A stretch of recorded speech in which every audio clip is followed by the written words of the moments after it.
मैना मैया की।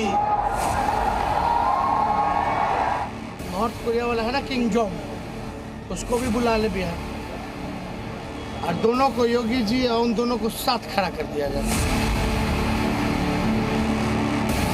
कांग्रेस और आरजेडी सरकार के भ्रष्टाचार की पहली हेडलाइन होती थी। तेजस्वी का एक बयान और फिर मच गया सियासी संग्राम। तेजस्वी का बयान और फिर सियासी गर्मी की तपिश 7वें आसमान पर है।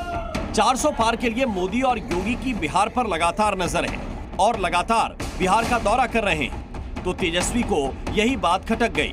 तभी उन्होंने सीएम योगी आदित्यनाथ की तुलना किम जोंग से कर दी। योगी जी आए या कोई आए, हम तो पहले भी कहे ना भाई, वो नॉर्थ कोरिया वाला है ना किंग जोंग, उसको भी बुला ले बिहार, और दोनों को, योगी जी और उन दोनों को साथ खड़ा कर दिया जाए। एक ही टाइप है ना भाई। 24 के सियासी संग्राम में तेजस्वी यादव बयान वीरों की फेहरिस्त में शामिल हो गए हैं। कभी टनाटन तो कभी ठकाठक तो कभी सफाचट कहते हैं। मिजाज रखिए टनाटन टनाटन टनाटन। लेकिन 7वें चरण के चुनाव से पहले योगी की तुलना किम जोंग से करके सियासी संग्राम को उन्होंने और हवा दे दी है। कभी हेलीकॉप्टर में कुछ खाते नजर आते हैं, कभी कहीं और कुछ खाते नजर आते हैं, वीडियोस पोस्ट करते रहते हैं, हल्की बातें वो और उनके सहयोगी करते रहते हैं।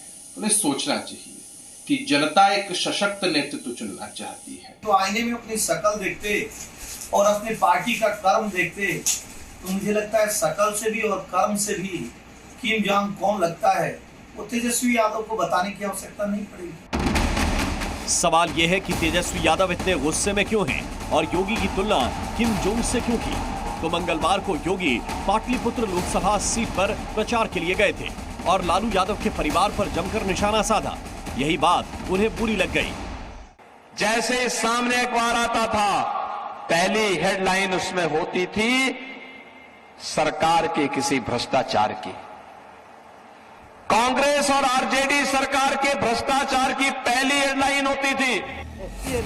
अब तेजस्वी यादव का किम जोंग पर बयान आया तो सत्ता पक्ष में तो बवाल है, लेकिन इंडिया गठबंधन के साथियों को तेजस्वी के बयान में दम दिखता है। गलत बात तो नहीं किया है। जिस तरह से बुलडोजर चलवाते हैं, एक पर्टिकुलर कम्युनिटी के लोग ही गुंडा नजर आते हैं, तो पार्शियलिटी है, मतलब पक्षपात है। योगी जी बिहार में घूमकर क्या करेंगे? उत्तर प्रदेश में तो उन्होंने सिर्फ गरीबी और बेरोजगारी, भूखमरी पर तो बुलडोजर चलाया नहीं, तो किसानों और गरीबों और नौजवानों पर ही बुलडोजर चला दिया, उनका भविष्य खराब कर दिया। आधे हिंदुस्तान पर प्रचंड गर्मी का प्रहार है। देश के कई हिस्सों में तापमान 50 डिग्री तक पहुंच चुका है।